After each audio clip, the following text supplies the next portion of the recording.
ప్రయత్నం చేస్తూ ఉన్నాడు. ఆ బల్ల మీద నుంచి ఏదైనా మెతుకులు పడతాయేమో, దానితోటి నా కడుపు నింపుకుందామని చెప్పేసి లాజరు ఎదురు చూస్తూ ఉన్నాడు. కాబట్టి ఇద్దరు వ్యక్తుల గురించి ప్రభు ఈరోజు మనకి తెలియచేస్తున్నాడు. ఒకడేమో నిత్యము కూడా పట్టు వస్త్రాలు ధరించి తనకున్నటువంటి ధనముడు విందులతోటి వినోదములతోటి వెచ్చిస్తూ ఉన్నాడు. మరొక వ్యక్తి ఏమో అదే ఇంటి వాకిటి దగ్గర కూర్చొని ఆ బల్ల దగ్గర నుంచి ఏదైనా మెతుకులు పడితే భుజించి దానితోటి కడుపు నింపుకుందామని చెప్పేసి ప్రయత్నం చేస్తున్నటువంటి మరొక వ్యక్తిని ప్రభువు చూపిస్తూ ఉన్నాడు. ఈ లోకంలో జీవిస్తూ ఉన్నప్పుడు వాళ్ళ యొక్క జీవితాలు ఈ రీతిగా ఉన్నాయి. ధనవంతుడు సంతోషంగా ఆనందంగా విందులతోటి వినోదాలతోటి నాకు ఇంకా దిగులు లేదు, నాకు ఇంకా తిరుగులేదు అన్నటువంటి ఆలోచనతోటి ఆ ధనవంతుడు జీవిస్తూ ఉంటే, ఆ పేదవాడు మాత్రము లాజరు మాత్రము నా కడుపు ఎలా నింపుకోవాలా అని చెప్పేసి నిత్యము కూడా అష్ట కష్టములు అనుభవిస్తూ జీవిస్తూ ఉన్నాడు. ఇలా ఉన్నటువంటి ఈ రెండు జీవితాలు కూడా ఒక్క క్షణములో మార్పు చెందుతూ ఉన్నాయి. క్షణిక కాలంలో జీవితాలు మార్పు చెందాయి. రాత్రికి రాత్రే ఇద్దరు కూడా మరణించారు. మరణించిన తర్వాత పేదవాడైనటువంటి లాజరు ఎక్కడికి చేర్చబడ్డాడంట? ఎక్కడికి చేర్చబడ్డాడు? అబ్రహాము ఒడిలోనికి చేర్చబడ్డాడు. ఎందుకు ఇక్కడ ప్రభు అబ్రహాం ఒడి అంటున్నాడంటే, ఇజ్రాయేల్ ప్రకారము వారి యొక్క ఆలోచన ప్రకారము పరలోకంలోనికి చేర్చబడే వాళ్ళందరూ కూడా అబ్రహాము ఒడిలోనికి చేర్చబడతారనేది వారి యొక్క ఆలోచన. కాబట్టి వారికి అర్థం కావాలి. కాబట్టి ఆ లాజరు అబ్రహాము ఒడిలోనికి చేర్చబడ్డాడు అన్నటువంటి విషయాన్ని ప్రభు అక్కడ తెలియజేస్తూ ఉన్నాడు. అదే సమయంలో మరొక వ్యక్తి కూడా మరణించాడు. ఎవరైనా? ధనవంతుడు కూడా మరణించాడు. కానీ ధనవంతుడు మరణించిన తర్వాత అక్కడ చెప్పబడుతుంది అతన్ని పాతి పెట్టారంట. లాజరుని పాతి పెట్టినట్లు మనకు చెప్పడం లేదు, కానీ ధనవంతుని మాత్రము చక్కగా చేయాల్సినటువంటి అన్ని కార్యక్రమాలు చేశారు. చక్కగా గుంత తీశారు, బూడ్చిపెట్టారు. కానీ బూడ్చిపెట్టబడినటువంటి ఇతను మాత్రం ఎక్కడికి చేర్చబడ్డాడు? ఎక్కడ వెళ్ళాడు? నిత్య నరకాగ్నిలోనికి. మంటలు రగులుతూ ఉన్నాయి, కాలిపోతూ ఉన్నాయి. ఆ మంటల్లో ఆయనకి కాలిపోయేటువంటి స్థితిలోనికి ఈ ధనవంతుడు చేర్చబడ్డాడు. ఏమిటి ఇక్కడ ధనవంతుడు చేసినటువంటి తప్పు? ఏ రోజు కూడా ధనవంతుడు లాజరును చూసి తిట్టుకున్నట్టు కానీ, ఆ లాజరుని ఇంటి నుంచి బయటకు గెంటేసినట్టు కానీ, ఆ లాజరు గురించి ఏదైనా లాజరుని తిట్టడమో లేదా కొట్టడమో ఏదైనా చేసినట్టు పరిశుద్ధ గ్రంథం చెప్తుందా మనకి? అక్కడ ధనవంతుడు ఏ తప్పిదం చేసినట్టు మనకి ఆ లాజరుని ఏదో చేసినట్లుగా మనకు కనిపించడం లేదు. లేదా ఎవరినో మోసం చేసినట్లు కానీ, ఏదో దొంగతనం చేసినట్లు కానీ, నరహత్య చేసినట్లు కానీ, వ్యభిచరించినట్లు కానీ ఏ తప్పిదము కూడా ధనవంతుడు చేసినట్లు మనకి చూపించడంలా. కానీ ఇక్కడ ధనవంతుడు ఎక్కడికి వెళ్ళాడు? నరకంలోనికి వెళ్ళాడు. ఎందుకు అతనికి నరకము ప్రాప్తించింది? ఏ మోసం చేయలేదు, ఏ కుట్ర చేయలేదు, ఏ దొంగతనం చేయలేదు, ఎవరిని కూడా మోసం చేయలేదు, ఎవరిని కూడా తిట్టినట్టు కానీ కొట్టినట్టు కానీ ఇవేవి కూడా లేవు. కానీ తనను మాత్రము నిత్య నరకాగ్నిలోనికి తోసివేశాడు. అలాగని చెప్పేసి లాజరు ఎవరికి సహాయం చేసినట్లు కానీ, ఎవరికి తోడ్పడినట్లు కానీ, ఏదో మంచి జీవితం జీవించినట్టు గొప్ప కార్యాలు చేసినట్లు కానీ ఇదేది కూడా మనకు కనిపించలే. కానీ లాజరు మాత్రము అబ్రహాము ఒడిలోనికి చేర్చబడ్డాడు. ఎందుకు ఈ తారతమ్యం ఇక్కడ మనకు కనిపిస్తూ ఉన్నది? ఏమి చేయకపోయినా కూడా దేవుడు నరకంలో పడేస్తాడా? అంటే ఇప్పుడు ఉన్నటువంటి డబ్బులు విందులు వినోదములతోటి జీవించడం కూడా తప్పేనా? Praise the Lord. Hallelujah, hallelujah. తనకున్నటువంటి డబ్బులు తాను విందులతోటి వినోదాలతోటి అనుభవిస్తూ ఉన్నాడు. అక్కడి వరకు బాగానే ఉంది. కానీ లాజరు ఎక్కడ ఉన్నాడంట? ఎక్కడ ఉన్నాడు? ఎక్కడో బయట కనిపించలా, ఎక్కడో వీధుల్లో లేడు ఆయన. ఎక్కడ ఉన్నాడు? తన ఇంటి వాకిటి దగ్గరే ఉన్నాడు. ఈ విందులు వినోదాలు అనుభవిస్తున్నటువంటి వ్యక్తికి ఏ రోజు కూడా లాజరు కనిపించలేదా? అయ్యో, నేను ఇంతగా సంతోషంగా నా కడుపు మాత్రమే చూసుకుంటున్నా, నా స్వార్థం మాత్రమే చూసుకుంటున్నాను, నేను బాగుంటే చాలు, నా కడుపు నిండితే చాలు అన్నటువంటి స్వార్థబుద్ధితోటి విందులు వినోదాలతోటి నిత్యము కూడా నేను విలాసవంతంగా జీవిస్తున్నాను, కానీ నా దగ్గరే ఉన్నాడు, నా ఇంటి ముందే కూర్చొని ఉన్నాడే, లాజర్ని నేను ఏ రోజు పట్టించుకోలేదు. అది తాను చేసినటువంటి తప్పిదము. తాను ఇక్కడ అనుభవించడం కాదు తప్పిదము, కానీ ఎదురుగానే ఉన్నటువంటి ఇంటి వాకిటనే ఉన్నటువంటి వ్యక్తిని తాను పట్టించుకోలేదు. ఇవ్వగలిగినటువంటి స్తోమత ఉంది, కట్టగలిగినటువంటి స్తోమత ఉంది. అందుకే తనను ధనవంతుడిగా ప్రభువు పేర్కొంటూ ఉన్నాడు. పేదవాడిగా చెప్పలా, ధనవంతుడు. తాను విందులు వినోదాలు చేసుకుంటూ ఉన్నాడు. అంటే పెట్టగలిగినటువంటి స్తోమత ఇచ్చాడు దేవుడు. సహాయం చేయగలిగినటువంటి, తనకి ప్రతిరోజు కూడా భోజనం పెట్టగలిగినటువంటి స్తోమత ఇచ్చినప్పటికీ కూడా ఆ స్తోమతనంతా కూడా, ఆ సంపదనంతా కూడా తన స్వార్థంతో తనకు మాత్రమే ఉంటే చాలు, నేను మాత్రమే తింటే చాలు అన్నటువంటి రీతిగా తాను జీవించాడు. కాబట్టే నిత్య నరకాగ్నిలోనికి త్రోసివేయబడ్డాడు. ధనవంతుడిగా ఆశీర్వదించబడుతున్నటువంటి వారు ఎవరికైనా సరే దేవుడు ఇటువంటి ఒక పేదవాడి ద్వారా నేను పరలోక రాజ్యంలో చేర్చేటువంటి ఒక అవకాశాన్ని ప్రభు ఇస్తాడు. ఆ ధనవంతుడికి కూడా దేవుడు ఒక అవకాశాన్ని ఇచ్చాడు. తన ఇంటి వాకిటి దగ్గరే ఒక పేదవాడిని ఉంచాడు. ఈ పేదవాడిని ఆదరించి ఉంటే, పేదవాడికి ఇవ్వాల్సినటువంటి సహాయము గాని భోజనము గాని పెట్టి ఉంటే ఈ ధనవంతుడు కూడా పరలోకానికి చేర్చబడి ఉండేవాడు. కానీ దేవుడు ఇచ్చినటువంటి ఈ అవకాశాన్ని కూడా తాను వినియోగించుకోలేదు. పరిశుద్ధ వాక్యం సెలవిస్తుంది, ఏ రోజు కూడా తాను ఆ లాజరు తాను కన్నెత్తి చూసినట్లు లేదు. ఆ వాకిటి గుండానే వెళ్తున్నాడు, ఆ మార్గం గుండానే వెళ్తున్నాడు, కానీ ఏ రోజు కూడా లాజరును గమనించి ఉంటాడు, కానీ చూసి చూడనట్లుగా వెళ్ళిపోయాడు. నాకెందుకులే వీడితోటి, ఈ భిక్షగాడితోటి, ఈ అనామకుడితోటి నాకెందుకు, నాది రాజభోగాలు నేను అనుభవిస్తూ ఉన్నాను, నాకు కావాల్సినంత కూడా నాకు ఉంది, వాడి గురించి నేను పట్టించుకోవాల్సిన అవసరం ఏముంది, వాడికి తిండి పెట్టాల్సినటువంటి అవసరం నాకేముంది, వాడిని చూడాల్సినటువంటి పరిస్థితి నాకేముంది అని చెప్పేసి తన యొక్క జీవితాన్ని విలాసవంతానికి అలవాటు చేసుకున్నాడు, విందులు వినోదానికి అలవాటు చేసుకున్నాడు. కాబట్టి ఇదే తన యొక్క జీవితానికి శాపముగా మారింది. అదే ఈనాటి మొదటి పట్టణంలో కూడా మనం చూస్తూ ఉన్నాం. దేవాదేవుడు ఆమోస్ ప్రవక్త ద్వారా ఆ ఇశ్రాయేలు ప్రజలందరినీ కూడా హెచ్చరిస్తూ ఉన్నాడు. భోగ విలాసవంతాలను మీరు జీవిస్తూ ఉన్నారు, సోఫాల మీద కూర్చొని పరుపుల బెడ్ల మీద పడుకుంటూ నిత్యము కూడా ద్రాక్ష పానములు చేస్తూ ఈ రీతిగా జీవిస్తూ ఉన్నారు కదా, జాగ్రత్త, మిమ్మల్ని అందరినీ కూడా వినాశనము చేసేటువంటి రోజు రాబోతూ ఉన్నది.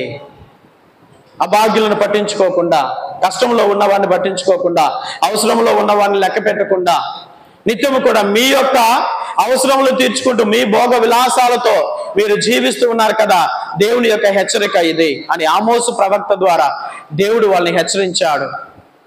మొట్టమొదటిగా మీరే ఆ ప్రవాసంలోనికి వెళ్తారు, బానిసలుగా ముందుగా మీరే వెళ్తారు. ఆల్రెడీ బానిసలుగా ఉన్నారు. దేవుడు వాళ్ళని కృప చూపించి ఆ బానిసత్వం నుంచి తీసుకొని వచ్చాడు. మరలా అదే పాపంలో పడిపోతూ ఉన్నారండి. మరలా అదే జీవితాన్ని జీవించడానికి ప్రయత్నం చేస్తూ ఉన్నారు. ఇష్టానుసారమైనటువంటి జీవితం, విలాసవంతమైనటువంటి జీవితం. దేవుణ్ణి మర్చిపోయారు, దైవ భయం పోయింది, దేవుని కార్యాలు మర్చిపోయారు. దేవుడు ప్రవచించినటువంటి రీతిగా అవసరంలో ఉన్న వారికి, అభాగ్యులకి మీరు సహాయం అందించండి, ఎందుకంటే మీరు కూడా ఒకప్పుడు బానిసలుగా ఉన్నారు, దాన్ని జ్ఞాపకం చేసుకోండి. కానీ బానిసలుగా వచ్చే వారికి, అవసరంలో ఉన్న వారికి మీ వంతుని తోడ్పాటు అందించండి అని చెప్తే ఈ ఇశ్రాయేలు ప్రజలు మాత్రం మరలా వాళ్ళ భోగ విలాసాలతోనే జీవించడం ప్రారంభించారు. మా కడుపులు నిండితే చాలే, ఎవడు ఎటుపోతే మాకెందుకు, ఎవడు ఎలా ఉంటే మాకెందుకు అన్నటువంటి ఆలోచనతోటి వాళ్ళు మరలా జీవిస్తున్నప్పుడు ఆమోసు ప్రవక్త ద్వారా దేవుడు వాళ్ళని హెచ్చరించారు. ఈ ప్రవాసంలో వెళ్ళే వాళ్ళలో ముందుగా మీరే ఉంటారు. ఎవరైతే ఈ భోగ విలాసాలు అనుభవిస్తూ ఉన్నారో, నిత్యము కూడా విందులు వినోదాలతోటి ఉంటూ ఉన్నారు, ద్రాక్ష పానీయం చేస్తూ ఉన్నారు, ఎవరిని కూడా లక్ష్య పెట్టకుండా మీ యొక్క సుఖభోగాల కోసం జీవిస్తూ ఉన్నారు, ముందుగా మీరే ఆ ప్రవాసంలోనికి వెళ్ళవలసి వస్తుంది, జాగ్రత్త అని చెప్పేసి ఆమోసు ప్రవక్త ద్వారా దేవుడు హెచ్చరించాడు. అదే జీవితాన్ని ఇక్కడ ధనవంతుడు కూడా జీవించడం ప్రారంభించాడు. తన యొక్క ఇష్టానుసారం జీవించడానికి ప్రారంభించాడు. ఇలా జీవిస్తున్నటువంటి జీవితము క్షణిక కాలంలో మార్పు చెందుతూ ఉన్నది. క్షణకాలమే, ఏదో సంవత్సరాలు పడుతుంది, నెలలు పడుతుంది అని చెప్పేసి అనుకోవద్దు. మరణం ఎప్పుడు ఎక్కడ పొంచి ఉందో ఎవరికి తెలియదు. ఈ రాత్రి పడుకుంటే తెల్లారేసరికి లేస్తామో లేదో కూడా తెలియదు. ఇప్పుడు బండి తీసుకొని రోడ్డు మీదకి వెళ్తే మరలా తిరిగి వస్తామో లేదో తెలియదు. ఒకసారి హాస్పిటల్లో జాయిన్ అయితే తిరిగి వస్తామో లేదో తెలియదు. అడుగు బయటికి పెడితే మరలా వచ్చేంత వరకు నమ్మకం లేనటువంటి జీవితము. కానీ ఈ జీవితాన్ని కూడా భోగ విలాసాలతోటి అనుభవించాలని చెప్పేసి నిత్యము కూడా మనం ప్రయత్నం చేస్తూ ఉన్నాం. కాబట్టి ఆ ధనవంతుడితో మాట్లాడినటువంటి రీతిగానే ప్రభు మనతో కూడా మాట్లాడుతున్నాడు. జాగ్రత్త ప్రియ దైవ సంగమా, ప్రభు నీ ఇంటి ముందు కూడా ఏదో ఒక లాజరుని నిలబెట్టాడేమో గ్రహిస్తూ ఉన్నావా? ఆ లాజరు ద్వారా నువ్వు చేస్తున్నటువంటి సహాయాన్ని బట్టి దేవుడు నిన్ను పరలోకానికి చేర్చాలని చెప్పేసి ప్రయత్నం చేస్తూ ఉన్నాడు. కానీ చాలా మంది ఆ లాజరును గ్రహించడంలా, ఆ లాజరును గుర్తించడంలా, తను ఉన్నాడన్నటువంటి విషయాన్ని కూడా మనము జ్ఞాపకం ఉంచుకోండిలా. ఎవడు అడిపోతే నాకెందుకులే అని చెప్పేసి లెక్క పెట్టకుండా మన యొక్క కంటిని కూడా వాళ్ళ మీదకి తీసుకుని వెళ్లకుండా చూసి చూడనట్లుగానే వెళ్ళిపోతూ ఉన్నాం అనేక పర్యాయం. కానీ అక్కడ ఉన్నటువంటి వ్యక్తి లాజరు అయి ఉండవచ్చు. కానీ ఈ క్షణంలో మనం గ్రహించాలి, మన ఇంటి వాకిటి దగ్గర ఉన్నటువంటి ఏ వ్యక్తి అయినా సరే, నీ అవసరంలో ఉన్నవారు, నీ ప్రేమను కోరేవాళ్ళు, నీ ఓదార్పు మాటలను ఆశిస్తున్నటువంటి వారు ఎవరైనా కావచ్చు. అది నీ భార్య కావచ్చు, నీ భర్త కావచ్చు, నీ బిడ్డలు కావచ్చు, నీ స్నేహితులు కావచ్చు, నీ బంధువులు కావచ్చు, ఎవరైనా సరే నీ ఇంటి వాకిటి దగ్గర నిలబడి ఉన్నారు. నువ్వు చూపించేటువంటి ప్రేమ కోసం, నువ్వు మాట్లాడేటువంటి ఒక మాట కోసము వాళ్ళు ఎదురు చూస్తూ ఉన్నారు. గ్రహిస్తున్నావా ఆ లాజరుని? నువ్వు చిన్న గొడవ వచ్చిందని చెప్పేసి సంవత్సరాల తరబడి భార్యతో మాట్లాడుకున్నటువంటి భర్తలు ఎంతమంది లేరంటారు? ఆ భార్య నిత్యం కూడా తన వాకిటి దగ్గర నిలబడి ఎదురు చూస్తూ ఉంది, నా భర్త నాతోటి ఒక మాట అయినా మాట్లాడకపోతాడా? నేను చేసినటువంటి ఈ మాటకు, నేను చేసినటువంటి తప్పుకి నాకు క్షమాపణ ఇవ్వకపోతాడా అని చెప్పేసి నీ భార్య నీ వాకిటి ముందే నిలబడి నువ్వు చూపించేటువంటి ప్రేమ కోసము ఎదురు చూస్తూ ఉన్నది. అది నీ భర్త కావచ్చు, నీ భార్య కావచ్చు, నీ బిడ్డలు కావచ్చు. ఏదో చిన్నపాటి తప్పిదం చేశారని చెప్పేసి బిడ్డలతోటి మాట్లాడకుండా సంవత్సరాల తరబడి, నెలల తరబడి వాళ్ళతోటి మాట్లాడకుండా, వాళ్ళకి చూపించాల్సినటువంటి ప్రేమను చూపించకుండా వాళ్ళ దూరం పెట్టేసి ఈ రీతిగా బిడ్డల్ని శిక్షిస్తున్నటువంటి వారు, బిడ్డల్ని పట్టించుకోకుండా ఉంటున్నటువంటి వారు, నీ బిడ్డలు నీ వాకిటి దగ్గర నిలబడి అర్థిస్తూ ఉన్నారు. అమ్మా నాతో ఎప్పుడు మాట్లాడతావు, నాన్న నాతో ఎప్పుడు మాట్లాడతావు? చేసింది తప్పిదమే, కానీ ఆ తప్పిదాన్ని బట్టి క్షమాపణ కోరుకుంటూ నీ వాకిటి దగ్గర వాళ్ళు నిలబడి ఉన్నారు. కాబట్టి నీ ప్రేమతోటి, నీ మంచి హృదయముతోటి వాళ్ళతో మాట్లాడేటువంటి వ్యక్తిగా నువ్వు ఉంటూ ఉన్నావా? సహాయం అంటే నిత్యము కూడా డబ్బులు ఇవ్వడం మాత్రమే కాదు, నిత్యము కూడా ఏదో అన్నం ఇవ్వటం, భోజనాలు పెట్టడం మాత్రమే కాదు. నువ్వు మాట్లాడేటువంటి ప్రతి మాట ఒకరికి సహాయముగా ఉంటూ ఉన్నది. నువ్వు చూపించేటువంటి ప్రతి ప్రేమ కూడా ఒకరికి ఓదార్పుగా ఉంటూ ఉన్నది. ఏమో నువ్వు మాట్లాడేటువంటి ఒక మాట వారి యొక్క జీవితంలో మార్చవచ్చేమో, నువ్వు చూపించేటువంటి ప్రేమ వారి యొక్క జీవితములను మార్చవచ్చేమో. ఇప్పటి వరకు కూడా మరణించాలన్నటువంటి ఆలోచన కలిగిన వాడు నువ్వు మాట్లాడిన తర్వాత ఈ యొక్క ఆలోచనను తీసివేసుకోవచ్చేమో. ఇక ఈ జీవితం ఎందుకు అని చెప్పేసి విచ్ఛిన్నం చేసుకోవాలనుకుంటున్నటువంటి వాడు నువ్వు మాట్లాడిన తర్వాత తన యొక్క జీవితాన్ని మెరుగు చేసుకోవడానికి ప్రయత్నం చేయవచ్చేమో. ఉన్నటువంటి అలవాట్లన్నిటి కూడా వదిలిపెట్టుకోవడానికి ప్రయత్నం చేయవచ్చేమో. ఉన్నటువంటి వ్యసనాలను విడిచిపెట్టడానికి ప్రయత్నం చేయవచ్చేమో. కానీ నువ్వు మాట్లాడేటువంటి మాట, నువ్వు చేసేటువంటి ఆ సహాయం కోసమే వాళ్ళు ఆ గడప దగ్గర ఎదురు చూస్తూ ఉన్నారు, నీ వాకిటి దగ్గరే ఉన్నారు. కానీ ఈ వాకిటి దగ్గర ఉన్నటువంటి ఈ లాజరును నువ్వు గ్రహించకపోయినట్లయితే, ఆ లాజరు నీ భార్యే కావచ్చు, ఆ లాజరు నీ భర్తే కావచ్చు, ఆ లాజరు నీ కుమారులే కావచ్చు, కుమార్తెలే కావచ్చు, నీ స్నేహితులే కావచ్చు, నీ అన్నాదమ్ములు కావచ్చు, నీ అక్కా చెల్లెలు కావచ్చు. కాబట్టి ఆ లాజరును ముందుగా నువ్వు గ్రహించు ప్రియ బిడ్డ. కానీ ఆ లాజరు నువ్వు ఎప్పుడైతే గ్రహిస్తావో, ఇతను నా కోసం ఎదురు చూస్తూ ఉన్నాడు, నా సహాయం ఇతనికి కావాలి, నా ప్రేమ ఇతనికి కావాలి, నా తోడ్పాటు ఇతనికి కావాలి, నా మాట ఇతనికి కావాలి అని చెప్పేసి నువ్వు ఎప్పుడైతే గ్రహిస్తావో ఆ మాట నువ్వు ఇవ్వగలుగుతావు, ఆ ప్రేమ నువ్వు చూపగలుగుతావు. ఆ క్రియను బట్టి దేవుడు నిన్ను పరలోక రాజ్యంలోనికి చేర్చుకుంటాడు. అబ్రహాము ఒడిలోనికి నిన్ను తీసుకొని వెళ్తాడు. కానీ దాన్ని గ్రహించకుండా నాకెందుకులే అని పట్టించుకున్నట్లు ఈరోజు ఎంతమంది లేరండి? జరిగినటువంటి చిన్న ఆ తప్పుడు కార్యాన్ని బట్టో లేదా మనస్పర్ధలను బట్టో మాట్లాడకుండా అనేక సార్లు మాట్లాడకూడనటువంటి వ్యక్తి అక్కడ ఉన్నాడు అనుకోండి, తనను చూసి కూడా చూడనట్లుగానే ముఖం తిప్పుకొని వెళ్ళిపోతూ ఉంటారు. అవునా కాదా? మన ఇంటి ముందే ఉంటారు, అయినా కానీ ఎప్పుడు చూడనట్లుగానే పలకరించము, చూడము. మనకెందుకులే వాళ్ళతో అన్నట్లుగా ముఖం తిప్పుకొని వెళ్ళిపోతూ ఉంటాం. నీ ఇంటి ముందు ఉన్న వారినే. ఆ లాజర్ని నువ్వు గ్రహించలేకపోతే ఇంక బయట ఉన్నటువంటి లాజర్ని నువ్వు ఎలా గ్రహించగలుగుతావు?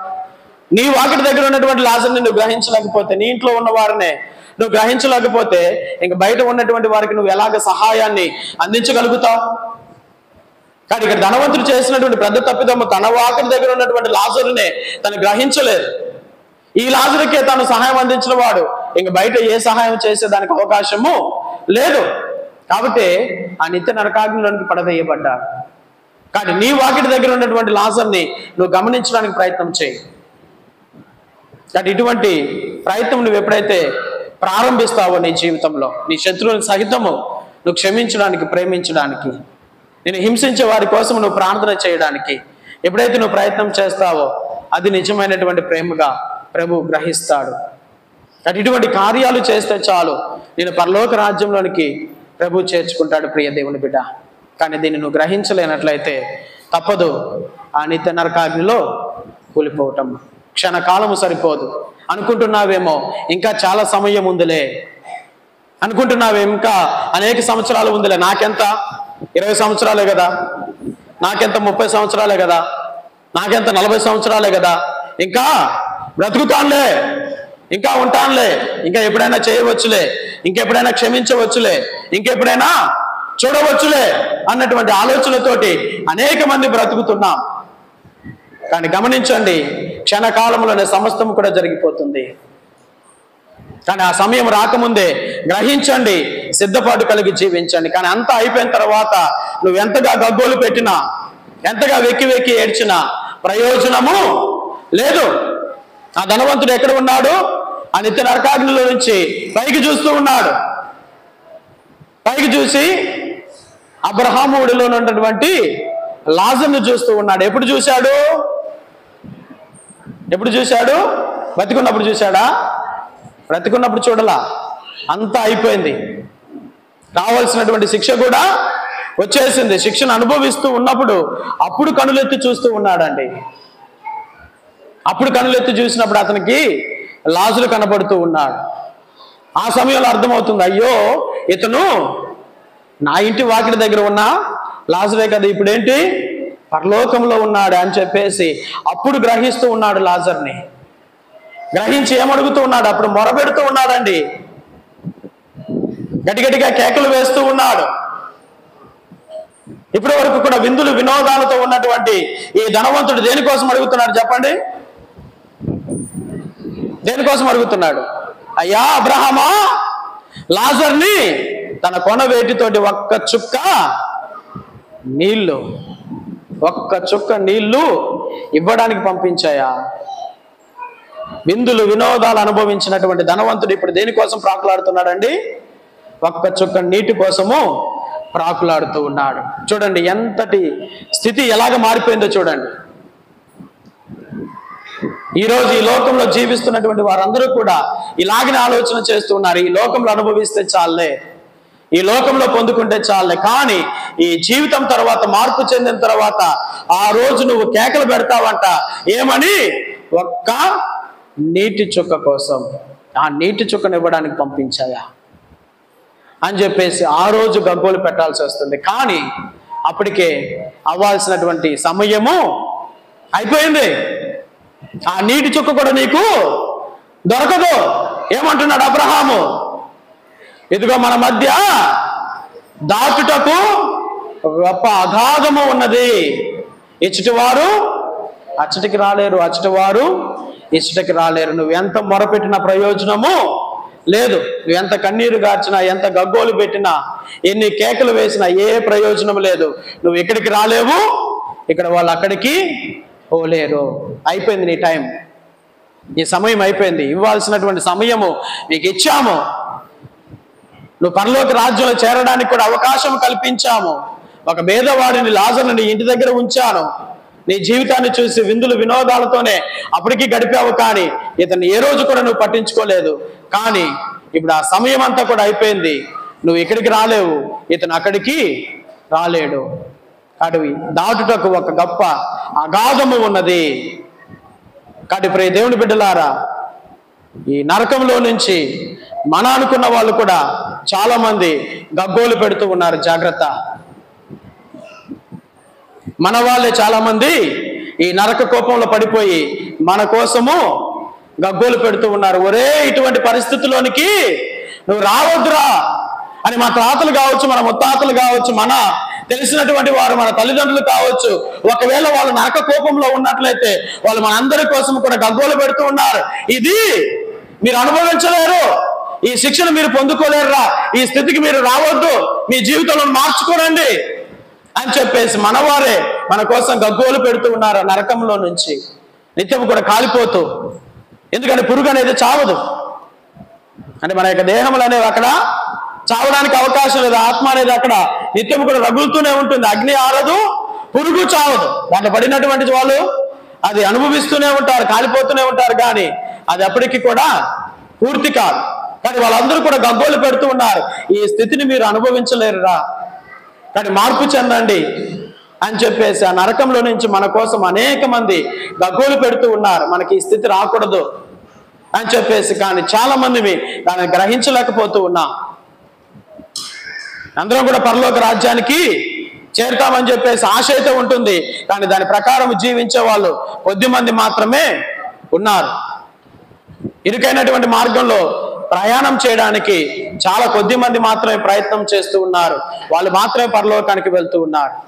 అనేక మంది విశాలవంతమైనటువంటి మార్గంలో ప్రయాణం చేయడానికి ప్రయత్నం చేస్తూ ఉన్నారు.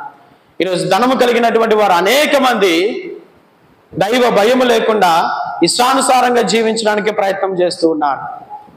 అది ఎవరైనా కావచ్చు. ధనము కలిగినటువంటి వారు ఆ ధనాన్ని దైవముగా భావించి జీవిస్తున్నటువంటి వారు ఎంతమంది కనిపించడం లేదు మనకి. తాగుడు వ్యసనాలకి బానిసలు అయిపోయిన వాళ్ళు, డ్రగ్స్కి బానిసలు అయిపోయిన వారు, భోగ విలాసాలకి బానిసలు అయిపోయిన వాళ్ళు. ఎందుకంటే ఈ డబ్బును ఏదో రకంగా వెచ్చిస్తూ ఉండాలి, ఆ డబ్బుతోనే బ్రతుకుతూ ఉండాలి, ఆ డబ్బుతోనే మా యొక్క జీవితాన్ని కొనసాగించుకోవాలి అని చెప్పేసినట్టు ఇచ్చినటువంటి ధనాన్ని అంతా కూడా ఈ భోగ విలాసాల కోసమే జీవిస్తూ ప్రయత్నం చేస్తున్నటువంటి వారు, ధనాకాంక్షతో జీవిస్తున్నటువంటి వారు ఎంతమంది మనం చూడటం లేదు ప్రస్తుత సమాజంలో. కానీ ఇటువంటి వాటి గురించి ప్రభు ప్రతినిత్యం కూడా తన యొక్క హెచ్చరికలు చేస్తూనే ఉన్నాడు. అక్కడ ధనవంతుడు అడుగుతున్నాడు, లాజరుని ఎక్కడికి పంపించాలంట? ఎక్కడ పంపించమన్నా? లాజరుని భూలోకానికి పంపించు, నాకు 5 సహోదరులు కూడా ఉన్నారు, వాళ్ళ దగ్గరికి పంపించాయా. వాళ్ళు కూడా ఇలానే బ్రతుకుతున్నారు, వాళ్ళు కూడా ఇష్టానుసార జీవిస్తూ ఉన్నారు, భోగ విలాసాలతో జీవిస్తూ ఉన్నారు. ఉన్నటువంటి ధనాన్ని అంతా కూడా ఈ భోగ విలాసాల కోసమే వెచ్చిస్తున్నారయ్యా. కాబట్టి లాజరుని పంపించు, వెళ్ళి వాళ్ళని హెచ్చరిక చేస్తాడు. ఈ స్థితి ఒకటి ఉన్నది, కాబట్టి మీరు సిద్ధపడండి, మీరు జాగ్రత్త పడండి అని చెప్పేసి లాజరు వెళ్ళి చెప్తే వాళ్ళు వింటారు అని చెప్పేసి ధనవంతుడు అబ్రహాముకు మొరపెడుతూ ఉన్నప్పుడు అబ్రహాం అంటూ ఉన్నాడు, ఏమంటున్నాడు? సరే లాజరుని పంపిస్తాను అన్నాడా? ఏమన్నాడు అబ్రహాము? వాళ్ళని హెచ్చరించడానికి మోషే ప్రవక్తలు ఉన్నారు,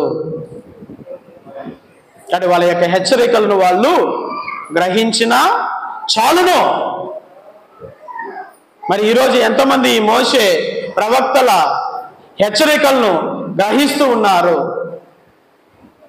సేవకుల యొక్క, గురువుల యొక్క హెచ్చరికలను గ్రహిస్తూ ఉన్నారు? వాక్యం బోధించబడుతున్నప్పుడు ఏదో వస్తారులే, చెప్తారులే, పోతారులే, ప్రతి వారం కూడా జరిగే తంతే కదా, ప్రతి వారం కూడా వింటున్నటువంటి వాక్యమే కదా, ఈ చచ్చే వరకు కూడా వింటూనే ఉండాలి కదా, వెళ్తూనే ఉండాలి కదా, ఇదే కదా జీవితం, ఇదే కదా విశ్వాసం అని చెప్పేసి ఈరోజు అనేక మంది ఆ బోధించబడుతున్నటువంటి వాక్యాన్ని వారి యొక్క హృదయంలోనికి, జీవితంలోనికి స్వీకరించడంలా ఈ పక్క వింటున్నారు, ఈ పక్కన వదిలేస్తూ ఉన్నారు. అయిపోయింది, ఇక్కడ నుంచి అడుగు బయట పెట్టేసరికి ఏమేమి చెప్పామో కూడా పొరపాటున కూడా గుర్తుండదు. ప్రైజ్ ద లార్డ్, హల్లెలూయా, హల్లెలూయా. ఎంతమందికి ఆదివారం చెప్పిన వాక్యం మళ్ళా వచ్చే ఆదివారం వరకు గుర్తుండదు? చెప్పండి, చెప్పండి. బాహుబలి సినిమా స్టోరీ చెప్పండి, గుర్తుంటది, బాగా గుర్తుంటది. ఎప్పుడు అడిగినా నిద్రలో లేపడిగినా కూడా మనం చెప్పేస్తాం బాహుబలి స్టోరీ ఏందయ్యా అంటే, 1-2 బుక్క తిప్పుకోకుండా కూడా చెప్పేస్తాం. కానీ పోయిన వారం స్వామి ఏం చెప్పాడంటే సాయంత్రానికి మనకు గుర్తుండదు. ఎందుకంటే దానికి ఇచ్చేటువంటి ఆ ప్రాముఖ్యత అలాగ ఉంటుంది మన జీవితంలో. ఆ సినిమాకి ఇచ్చినటువంటి, ఆ స్టోరీకి ఇచ్చినటువంటి ప్రాముఖ్యత మనం దేవుని యొక్క వాక్యానికి ఇవ్వడం లేదు. కాబట్టి ఆ వాక్యం మన యొక్క హృదయంలోనికి చేరడంలా, ఈ చెవుల్లోనికి వెళ్తుంది, మరో చెవులో నుంచి వెళ్ళిపోతుంది అంతే. అది హృదయంలో నాటబడటంలా, పదిలము కావటంలా, అది ఫలించడంలా. ఏ వాక్యం అయితే మన యొక్క జీవితాల్లోనికి చేరి హృదయంలో ఫలిస్తూ ఉంటుందో, ఆ వాక్యం ఎప్పుడు విన్నా సరే అది ఎంత కాలానికైనా కూడా జ్ఞాపకం ఉంటుంది, మనకు గుర్తుంటుంది. అయ్యో మా గురువులు హెచ్చరిక చేశారు, వాక్యం ద్వారా మాకు తెలియచేశారు, ఇటువంటి ఒక తప్పిదము చేయకూడదు, ఈ రీతిగా జీవించకూడదు, ఈ రీతిగా భోగ విలాసాలతో ఉండకూడదు, మా వంతు సహాయాన్ని నిత్యం కూడా మేము అందించాలి అని చెప్పేసి నిత్యం కూడా ఈ వాక్యం అనేది మన యొక్క హృదయంలో ప్రజ్వరిల్లుతూ ఉండాలి. ఎప్పుడైతే ఈ వాక్యం మన యొక్క జీవితంలో హృదయంలో ప్రజ్వరిల్లుతూ ఉంటుందో, ఆ వాక్యానికి విరుద్ధంగా మనం ఏ కార్యము చేయడానికి అవకాశము ఉండదు. కానీ ఈ వాక్యం అనేది మన యొక్క జీవితంలో ప్రజ్వరిల్లటం లేదు కాబట్టి ఆ వాక్యానుసారమైనటువంటి జీవితం మన జీవితాలలో ఉండటం లేదు. ప్రియ దేవుని బిడ్డలారా, జ్ఞాపకం ఉంచుకోనండి. సేవకులు హెచ్చరిస్తూ ఉన్నారు, నేటికి కూడా వాక్యాన్ని బోధిస్తూ ఉన్నారు. అనేక విధాలుగా వాక్యం మనకి అందించబడుతూనే ఉన్నది. ప్రభు బోధించినటువంటి సత్యం, మీరు వెళ్ళి ప్రపంచ నలుమూలలో కూడా ఈ వాక్యాన్ని బోధించండి అన్నటువంటి ప్రభుని యొక్క ఆజ్ఞానుసారము ఈరోజు ప్రపంచ నలుమూలలో కూడా ఈ సత్యము తెలియచేయబడుతూ ఉన్నది. కానీ ఆ వాక్యానుసారము ఎంతమంది జీవితాలు నిలబడుతూ ఉన్నాయి, మారుతూ ఉన్నాయి అనేది ఒక పెద్ద ప్రశ్నగానే ఉంటూ ఉన్నది. కానీ మనందరికీ ఏం కావాలి? ఈ ఫాదర్ రోజు వచ్చే ఫాదరే కదా, ఏం చెప్తే మేము ఎందుకు వింటాం? ఈ సేవకుడు రోజు వచ్చే సేవకుడేగా, ఏం చెప్తే మేము ఎందుకు వింటాం? ఈయన కూడా మాలాగా మనిషేగా, ఈయన చెప్తే మేము ఎందుకు వింటాం? మాకేదన్నా అద్భుతాలు జరగాలి, పరలోకం నుంచి ఏదన్నా దిగి రావాలి, ఏదో దేవదూత దిగి రావాలి, వచ్చి చెప్తే కానీ మేము మారము. ఏదైనా అద్భుతం జరగాలి, అప్పుడేనే మేము మారుతాం. ఏదో డైరెక్ట్గా దేవుడు మాట్లాడాలి, ఏదో ఒక స్వరము చీకట్లో వినపడాలి, అప్పుడే మార్పు చెందుతాం. ఇట్లాంటి ఏదైనా జరిగితేనే మార్పు చెందుతాం. అదే ఆ ధనవంతుడికి ఉన్న ఆలోచన కూడా. లేదు అబ్రహామా, వాళ్ళు చెప్తే వినరు. ధనవంతుడు చెప్పాడండి ఈ మాట, ఆ వాక్యాలు వాళ్ళు వినరు. లాజరును పంపిస్తే మాత్రం ఖచ్చితంగా వింటారు. ఎందుకంటే పరలోకం నువ్వు చచ్చినవాడు అట్ట తిరిగి వచ్చాడు, చచ్చినవాడు వెళ్ళి చెప్తే అయ్యే ఇది చచ్చాడు కదా ముందుగానే, మరలా వచ్చి చెప్తున్నాడంటే ఇది నిజమై ఉంటుంది అని చెప్పేసి ఈయన మాటలు నమ్ముతారు. కానీ ఆ మోషే ప్రవక్తలు బోధించినటువంటి వాక్యాలు మాత్రము నమ్మరు. అవునంటారా కాదంటారా? నేను చెప్తున్నటువంటి వాక్యాలు ఎంతమంది నమ్ముతున్నారు? ఎంతమంది వాక్యానుసారం జీవితాలు మారుతూ ఉన్నాయి? ఎంతమంది వాక్యానుసారం జీవితాలని నడిపించుకోవడానికి, హృదయ పరివర్తన చెందడానికి ప్రయత్నం చేస్తూ ఉన్నాం? ఎప్పుడు ఉంటున్నటువంటి తంతే కదా, ఎప్పుడు వింటున్నటువంటి వాక్యమే కదా, ఎప్పుడు వచ్చి కూర్చున్నటువంటి ప్రార్థనే కదా, దివ్యబలి పూజే కదా అని చెప్పేసి ఇదే ఆలోచనతోటి చాలా మంది ఉంటూ ఉన్నాం. కానీ ప్రియ దేవుని బిడ్డలారా, జాగ్రత్తగా గమనించండి. ఏ వాక్యాన్ని అయితే ప్రభు తెలియచేయమన్నాడో, ఏ వాక్యాన్ని అయితే ప్రజలకి బోధించండి అని తెలియచేశాడు, ఆ వాక్యము తన గురువుల ద్వారా బోధించబడుతూ ఉంది. ఈ వాక్యాన్ని నువ్వు విశ్వసించినట్లయితే, ఈ వాక్యాన్ని నువ్వు నమ్మనట్లయితే దానికి ఎవరము కూడా ఏమీ చేయలేము. ఒక్కసారిగా స్థితి మారుతుంది.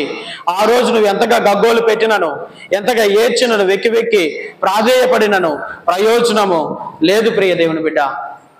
కాబట్టి ఈ లోకంలో ఉన్నప్పుడే నీ జీవితము పరలోకానికి మార్గముగా ఉండాలి. నువ్వు జీవించేటువంటి ఈ జీవితం, నువ్వు చేసేటువంటి ఆ చిన్నపాటి సహాయాలు కావచ్చు, నువ్వు అందించేటువంటి ఏదైనా కావచ్చు, ఇదంతా కూడా నీకు ఆశీర్వాదకరముగా మారుతూ ఉండాలి. ఈ ఆశీర్వాదకరమైనటువంటి జీవితం నిన్ను పరలోక రాజ్య బహుమానానికి చేర్చుతూ ఉంది. కాబట్టి సత్యాన్ని మనం గ్రహించగలిగినప్పుడే ఆ వాక్యానుసారమైనటువంటి జీవితం మనలోనికి వస్తూ ఉంటుంది. కానీ ఏముందులే అని చెప్పేసి నువ్వు ఈ వాక్యాన్ని నిర్లక్ష్యం చేసినట్లయితే ప్రవక్తల బోధనల్ని, గురువుల యొక్క బోధనల్ని నువ్వు నిర్లక్ష్యం చేసినట్లయితే ఇంకా నిన్ను మార్చగలిగిన వాడు ఎవరునూ లేడు. దేవుడు ఏదో డైరెక్ట్గా వచ్చేసి మనతో మాట్లాడతాడు అని చెప్పేసి అనుకోవద్దు. దేవుడు డైరెక్ట్గా వచ్చేసి నీతో మాట్లాడడానికి ఆయన అసలు అపోస్తులు ఎన్నుకోవాల్సిన అవసరం లేదు. వాళ్ళ ప్రపంచం అంతటా వెళ్ళి మీరు వాక్యాన్ని బోధించండి, జ్ఞానస్నానం ఇవ్వండి అని చెప్పేసి ఆ పరిచర్యని ఇవ్వాల్సిన అవసరం లేదు. కానీ ప్రభు తన యొక్క సేవకులను ఎన్నుకున్నాడు, మనుషులనే ఎన్నుకున్నాడు. ఆ మనుషుల ద్వారానే తన యొక్క సువార్తను ఈ లోకానికి తెలియచేయాలి అనుకున్నాడు. ఆ సువార్త నేటికి కూడా కొనసాగిస్తూ ఉన్నాడు. గురువుల ద్వారా, సేవకుల ద్వారా ఈ సువార్త మనకు అందించబడుతూ ఉన్నది. మరి ఈ సేవకుల ద్వారా అందించబడుతున్నటువంటి ఈ వాక్యాన్ని నీ జీవితంలోనికి తీసుకున్నట్లయితే ఇంక నీకు ఎవరు మన జీవితాన్ని మార్చగలరు? ఇంకెవరు ఈ యొక్క వాక్యాన్ని మనకు తెలియచేయగలరు? కాబట్టి గురువుల బోధనల్ని ఆలకించండి. అది హెచ్చరిక అయినా సరే. ఈరోజు అనేక మంది ఏదైనా బోధన మనకు విరుద్ధంగా ఉందనుకోండి, విరుద్ధంగా అంటే మనకి వ్యతిరేకంగా ఏదైనా మనకి గుచ్చినట్లుగా ఉందనుకోండి, ఇంకా మరుసటి రోజు గుడికి రావడం కూడా మానేస్తాం. ప్రైజ్ ది లార్డ్, హల్లెలూయా. అవునా కాదా? స్వామి ఎప్పుడు చూసినా కానీ మా గురించే చెప్తున్నాడు, స్వామి ఎప్పుడు చూసినా నాకే చెప్పినట్టుంది అని చెప్పేసి మనం చేసేటువంటి తప్పుడు కార్యాలు ఎప్పుడైతే వాక్యం ద్వారా ఎత్తి చూపించబడతాయో, ఇలాగ చేయవద్దు అని చెప్పేసి వాక్యంతో మనం గద్దిస్తూ ఉందో, వాక్యాన్ని వినడానికి ఆపివేస్తూ ఉన్నాం. మార్చుకోవడానికి ప్రయత్నం చేయడంలా, మారు మనసు చెందడానికి అయ్యో నేను చేస్తున్నది తప్పు కదా, ఇది వాక్యానికి విరుద్ధం కదా అని చెప్పేసి ఆ కార్యం చేయడానికి మానుకోవడం లేదు, కానీ వాక్యాన్ని వినడానికి మానుకోవడానికి ప్రయత్నం చేస్తూ ఉన్నాం. అవునా కాదా? కోకొల్లలుగా ఉన్నారు. ఎందుకు దేవాలయానికి అనేక మంది నడిపించబడటం లేదంటే ప్రధానమైనటువంటి కారణం ఇదే. వాక్యము మమ్మల్ని గద్దిస్తుంది, వాక్యము మమ్మల్ని ఎత్తి చూపిస్తుంది. వాక్యం మా యొక్క హృదయాల్ని ఒక గుండు పిండి గుచ్చుకున్నట్లుగా గుచ్చుకుంటుంది. ఆ వాక్యం మాకు నచ్చడంలా, ఆ యొక్క వాక్యాన్ని మా హృదయంలోనికి తీసుకోలేకపోతున్నాం. ఎందుకంటే మా గురించే చెప్పినట్లుంది, మా పనులే చెప్పినట్టుంది, మేము చేసే పనుల గురించే చెప్పినట్లుగా ఉంటుంది. కాబట్టి అది వినకుండా పోవడమే మంచిది అని చెప్పేసి దేవాలయానికి రాకుండా ఇంట్లో కూర్చొని ఉండేటువంటి వాళ్ళు కోకొల్లలుగా ఉన్నారు. ఇది నిజం. అనేక మంది ఎందుకు రావడం లేదంటే ప్రధానమైనటువంటి కారణం ఇదే. ఎందుకంటే నేను పాపిగా ఉన్నాను, నేను పాపాలు చేస్తూ ఉన్నాను, కాబట్టి ఆ పాపాలు నన్ను మరలా ఎత్తి చూపిస్తూ ఉన్నాయి. దాన్ని మరలా గురువులు కూడా బోధిస్తూ ఉన్నారు, కాబట్టి నాకు రావడానికి ఇష్టంగా లేదు అని చెప్పేసి అనేక మంది దైవ సంఘాన్ని విడిచిపెట్టడానికి, దేవుని విడిచిపెట్టడానికి, దేవుని యొక్క వాక్యాన్ని కూడా తృణీకరించడానికి ప్రయత్నం చేస్తూ ఉన్నారు. అటువంటి ఒక వ్యక్తిగా నువ్వు ఉండవద్దు ప్రియ దేవుని బిడ్డ. నీ జీవితంలో ఏదైనా కార్యం జరుగుతున్నప్పుడు ఆ కార్యము వాక్యము ద్వారా గద్దించబడినప్పుడు ఇది మంచిది కాదు, ఇది సరైనది కాదు, ఇది నీకు క్షేమము కాదు అని చెప్పినప్పుడు ఆ కార్యాన్ని విడిచిపెట్టడానికి ప్రయత్నం చేయి, అంతేగాని వాక్యాన్ని విడిచిపెట్టడానికి కాదు, అంతేకాని దేవుణ్ణి విడిచిపెట్టడానికి ప్రయత్నం చేయవద్దు. ఈ రకంగా అనేక పర్యాయములు సాతానుగాడు నిన్ను దేవాలయం నుంచి దూరం చేస్తూ ఉంటాడు. కొన్నిసార్లు సాతానుగాడే మన యొక్క చెవుల్లో గుసగుసలాడుతూ ఉంటాడు. ఏమని? ఇటువంటి తప్పిదం చేసావు కదా, నువ్వు ఎలాగింకా దేవాలయానికి వెళ్తావు? ఇటువంటి పాపం చేసావు కదా, నువ్వు ఇంకా ఎలాగా ప్రార్థన చేస్తావు? ఇలాగ చేసావు కదా, నువ్వు ఇంకా ఎలాగా వాక్యాన్ని చదవగలుగుతావు?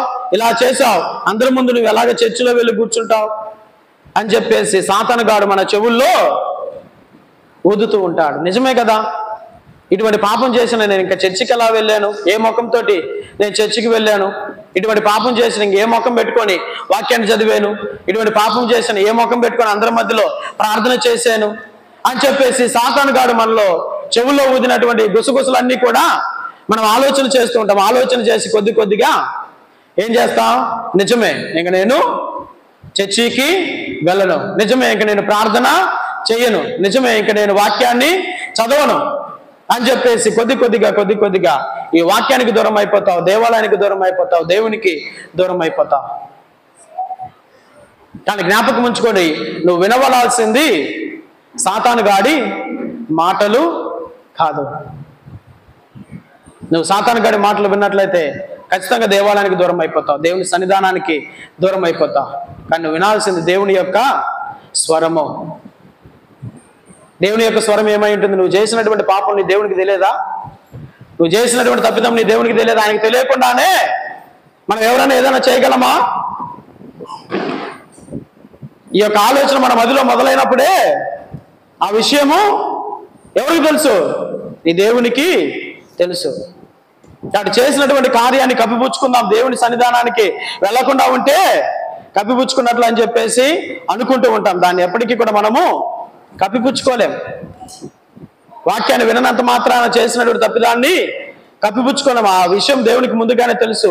కానీ చేసినటువంటి తప్పిదాన్ని నువ్వు గుర్తెరిగి గ్రహించి దేవుని సన్నిధిలో చేరి, ప్రభువా నేను ఈ తప్పిదము చేశానయ్యా, నాకు తెలుసులే, నాకు ఆల్రెడీ ఈ విషయం తెలుసులే, కానీ నువ్వెప్పుడు వచ్చి చెప్తావా అని ఎదురు చూస్తున్నాను అని ప్రభు మాట్లాడతాడు.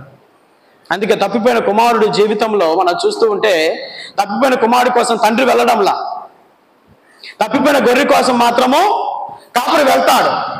చదివారు ఉపమానాలు? తప్పిపోయిన గొర్రె కోసం కాపురి వెళ్తాడు, కాపురి దాన్ని సంపాదించుకుంటాడు. తప్పిపోయినటువంటి నాణ్యం కోసము ఆమె వెతుకుతుంది, ఇల్లంతా కూడా లైట్లు వేసి అంతా కూడా ఊడ్చి ఆ నాణ్యం కోసం వెతుకుతుంది. కానీ తప్పిపోయిన కుమారుడు ఉపమానానికి వచ్చేసరికి ఆ తప్పిపోయిన కుమారుడి కోసం తండ్రి వెళ్ళడు. ఏం చేస్తాడు తండ్రి? ఇంటి దగ్గరే కూర్చొని ఎదురు చూస్తూ ఉంటాడు. ఎందుకు? కుమారుడు తానంతట తానుగా తెలుసుకొని తిరిగి రావాలి. ఇప్పుడు తండ్రి వెళ్ళి కుమారుడు తెచ్చాడు అనుకోండి, మళ్ళా రేపటి రోజున ఏదో తప్పు చేసి మళ్ళా పోతాడు. ఇలాగ తండ్రి ఎన్నిసార్లు తీసుకొచ్చినా కూడా తన తప్పిదాన్ని తాను గ్రహించినంత వరకు మరలా వెళ్ళిపోతూనే ఉంటాడు. కానీ తనంతట తానుగా ఎప్పుడైతే నేను చేసింది తప్పు, నేను చేసింది పాపము అని చెప్పేసి ఆ కుమారుడు ఎప్పుడైతే తనంతట తానుగా గ్రహించి తిరిగి వస్తాడో మరలా ఇంక తిరిగి పోయేదానికి అవకాశము ఉండదు. అందుకే తండ్రి ఎదురు చూస్తూ ఉంటాడు ఇంటి దగ్గర కూర్చొని. తండ్రి వెళ్ళడు కుమారుడు కోసం, రారా పోయింది చాలు కానీ అని చెప్పేసి తీసుకొని రాడు. అప్పుడు కుమారుడు గ్రహిస్తాడు, నేను పరలోకమును నీకును తప్పిదము చేశాను, పాపంగా చేశాను, నన్ను క్షమించు తండ్రి అని చెప్పేసి కుమారుడు తిరిగి వస్తాడు. ఎందుకంటే కుమారుడికి దేవుడు ఈ జ్ఞానమును, తెలివితేటలను, బుద్ధిని ప్రసాదించాడు. మనిషికి తమంతట తాముగా చేసినటువంటి తప్పిదాన్ని గ్రహించేటువంటి ఆ జ్ఞానం మనిషికి దయచేశాడు. ఒక రోబోట్ లాగా మనిషిని దేవుడు తయారు చేయలే. ఏదో నువ్వు కమాండ్ ఇస్తే నా పని చేస్తాను, ఈ కంప్యూటర్లో మనం ఏదైనా ఫిట్ చేసి పెడితే ఆ రోబోట్ ఆ పని చేసి పెడుతుంది. అలాగే మనిషిని దేవుడు తయారు చేయలే.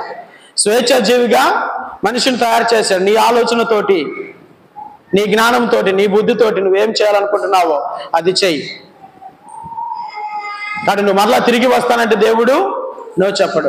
కాబట్టి ఈ రకంగా దేవుడు తయారు చేశాడు. కాబట్టి మనంతట మనముగా తిరిగి రావటం కోసమే ప్రభువు ఎదురు చూస్తూ ఉంటాడు. నిన్ను పోయి లాక్కొని రావడానికి ప్రభు ప్రయత్నం చేయడు. నిన్ను రక్షించడానికి ఆయన ఏది నిన్ను బలవంతము చెయ్యడు. It's free. నీకు ఉచితంగా ఇవ్వబడినటువంటి బహుమానము రక్షణ అనేది. కాబట్టి నీకు కావాలనుకుంటే నీ అంతట నీవుగా తిరిగిరా, నీ పాపములను ఒప్పుకో, దేవుడు నీకు ఆ బహుమానాన్ని ప్రసాదిస్తాడు. నువ్వు వద్దనుకుంటావా నీ ఇష్టం, దాన్ని నీకే వదిలివేస్తాడు ఆ ప్రభువు. కానీ తప్పిపోయిన కుమారుడు తిరిగి వచ్చాడు, పరలోక రాజ్య బహుమానాన్ని పొందుకున్నాడు, తండ్రిని మరలా తాను చేరుకోగలిగాడు. ధనవంతుడికి కూడా అవకాశం ఇవ్వబడింది. అక్కడే లాజర్ని ఉంచాడు. ఆ లాజరు ద్వారా తాను మంచి కార్యాలు ఏదైనా చేస్తాడేమో, తన కనీసం కొద్దిగా సహాయంగా ఉంటాడేమో అని చెప్పేసి దేవుడు అవకాశం కూడా ఇచ్చాడు. కానీ దాన్ని కూడా తాను వినియోగించుకోలేకపోయాడు. కాబట్టి నిత్య నరకంలోనికి పడిపోయాడు. దేవుడు ఈరోజు మనకు కూడా ఇటువంటి ఏదో ఒక అవకాశాన్ని ఇస్తూ ఉంటాడు మన జీవితంలో. కానీ దాన్ని గ్రహించండి. ఎటువంటి లాజర్ని మన యొక్క వాకిటి దగ్గర ఉంచాడో గ్రహించండి. ఆ లాజర్ని గ్రహించినప్పుడు తనకి ఇవ్వాల్సినటువంటి సహాయాన్ని నువ్వు అందించగలుగుతావు, తనకి ఇవ్వాల్సినటువంటి తోడ్పాటును నువ్వు అందించగలుగుతావు. దీని ద్వారా నీవును పరలోక రాజ్యానికి చేరగలుగుతావు ప్రియ దేవుని బిడ్డ.